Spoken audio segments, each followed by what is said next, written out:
প্রধানমন্ত্রী এখন ঘন ঘন পশ্চিমবাংলা সফরে আসবে এবং প্রধানমন্ত্রী সব কটা লোকসভা এবং তার নিচেও অনেকগুলো বিধানসভাকে ক্লাব করে সেই সমস্ত জায়গাতে সভা করবে।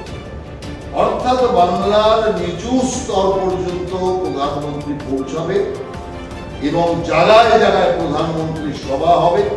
এখন তো মাসে একটা, এরপরে যত সময় এগোবে দেখা যাবে যে একই মাসের মধ্যে 3-4টে করে মিটিং হচ্ছে, একই দিনে 3-4টে করে মিটিং প্রধানমন্ত্রী এখানে করবে। এই মাসেই আছে, কিন্তু এখনো দিনক্ষণ স্থির হয়নি। যখন দিনক্ষণ স্থির হয়ে যাবে আমরা সময়ের আগেই আপনাদের জানাবো। আমরা এটাও জানতে পারছি যে গত 21-এর বিধানসভা নির্বাচনের ফলাফল নিয়ে বিজেপির কেন্দ্রীয় নেতৃত্ব সন্তুষ্ট ছিলেন না। তারা চাইছেন যাতে এটা পুনরাবৃত্তি না হয় এবং তার জন্য সামনে দাঁড়িয়ে নেতৃত্ব চাইছেন স্বয়ং অমিত শাহ। দেখুন, ব্যাপার হচ্ছে 21-এ আমরা যেখানে শেষ করেছি, 26-এ সেখান থেকে আমরা শুরু করব আর একদম ক্ষমতার চূড়ান্ত পর্যন্ত যাব। তৃণমূল মুক্ত বাংলা এবার করবই।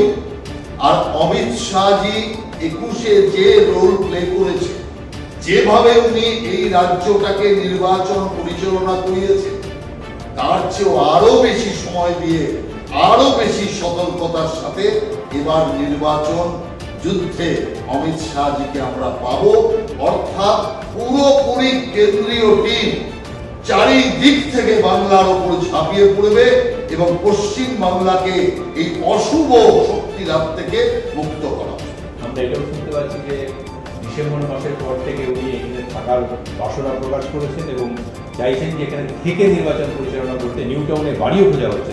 যারা অমিতজি এখানে থেকে নির্বাচন পরিচালনা করবেন এরকম ইচ্ছাও প্রকাশ করেছে এবং আমরা আশা করছি শেষ পর্যন্ত সেই ইচ্ছে ফলপ্রসূ হবে।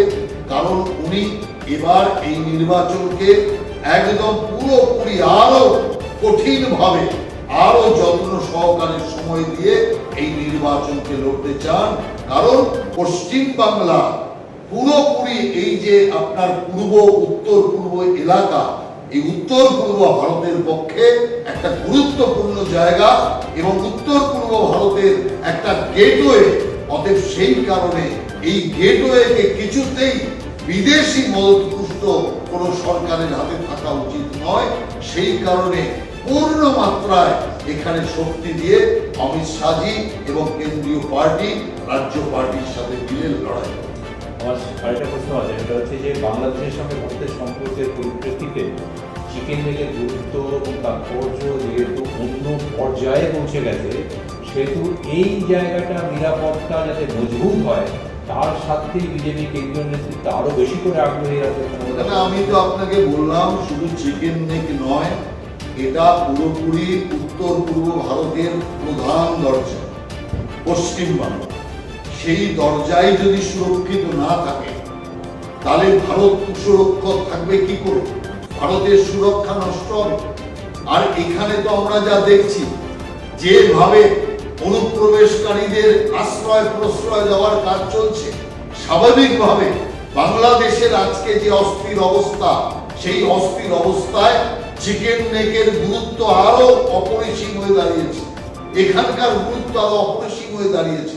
সেই কারণে কোন অনুপ্রবেশকারী সমর্থক সরকার যদি এই বাংলার যদি দেখভাল করার দায়িত্বে থাকে, স্বাভাবিকভাবেই বাংলার নিরাপত্তা শুধু নয়, সারা দেশের নিরাপত্তা নষ্ট হবে।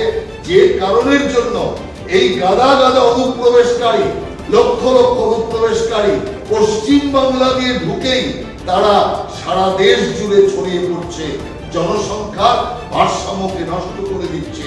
সেই কারণে পশ্চিম বাংলাকে মুক্ত করা দরকার।